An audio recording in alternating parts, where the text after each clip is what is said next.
Maoist party మాజీ ప్రధాన కార్యదర్శి తిప్పరి తిరుపతి అలియాస్ దేవ్జీని చొప్పదండి నియోజకవర్గ ఎమ్మెల్యే మేడిపల్లి సత్యం పరామర్శించారు. ప్రస్తుతం దేవ్జీ అనారోగ్య కారణాలతో కొంపల్లిలోని ఒక ప్రైవేట్ ఆసుపత్రిలో చికిత్స పొందుతున్నారు. ఈ విషయం తెలుసుకున్న ఎమ్మెల్యే ఆసుపత్రికి వెళ్లి ఆయన ఆరోగ్య పరిస్థితిని మరియు యోగక్షేమాలను అడిగి తెలుసుకున్నారు. భేటీ సందర్భంగా దాదాపు అరగంటకు పైగా వారి మధ్య ఆసక్తికర సంభాషణ సాగింది.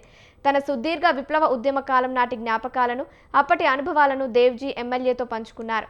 ఇటీవల విడుదలైన లాసెట్ ఫలితాల్లో ఆయన ఉత్తమ ర్యాంకు సాధించి అందరినీ ఆశ్చర్యపరిచారు. ఆయన సాధించిన అద్భుత విజయానికి ఎమ్మెల్యే మేడిపల్లి సత్యం దేవ్జీకి ప్రత్యేకంగా అభినందనలు తెలియజేశారు.